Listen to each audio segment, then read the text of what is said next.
அனுருகம திசாநாயக்கு மண்ட பலதாயித்து நினைக்கிறேன். Hi hello வணக்கம். இன்றைக்கு எங்களை காணொலி என்ன பார்க்க போகிறீங்கன்னு சொன்னால், புதிய ஜனாதிபதியாக அனுரகுர குமார திசாநாயக்க தெரிவாயிட்டார். அவருக்கு வாழ்த்துக்கள்.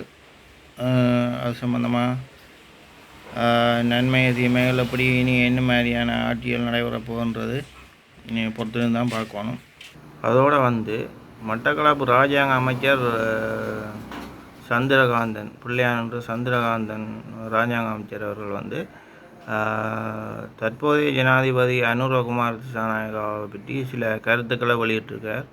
ஒரு ஊடக சந்திப்பில் கருத்துக்களை வெளியிட்டிருக்கார். என்னன்னு சொன்னால், தனக்கு ஆயுதங்கள் தந்ததும் இவே அனுரகுமார் திசாநாயக்கா தான் என்றும், தன்னிட்ட ஆயுதங்களை கேட்டதென்றும், பொதுமக்களை சொல்வதற்காக கேட்டதும், தான் ஆயுதங்களை வழங்க மறுத்தது, மற்ற தான் மட்டக்களப்புக்கு பிள்ளையானால் அச்சுறுத்தல் இருக்குன்னு சொல்லி அனுர சொன்னதாக பிள்ளையானவர்கள் ஊடக சந்திப்பில் சொல்லியிருக்கார்.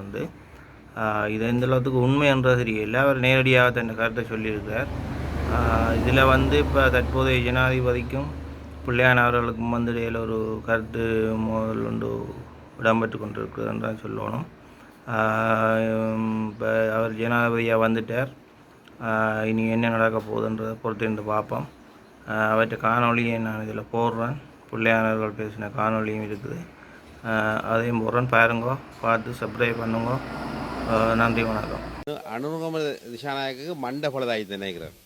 அவர்கிட்ட சொல்லுங்க, அவங்க தான் எங்களுக்கு முதல்ல ஆயுதம் தந்தவங்க.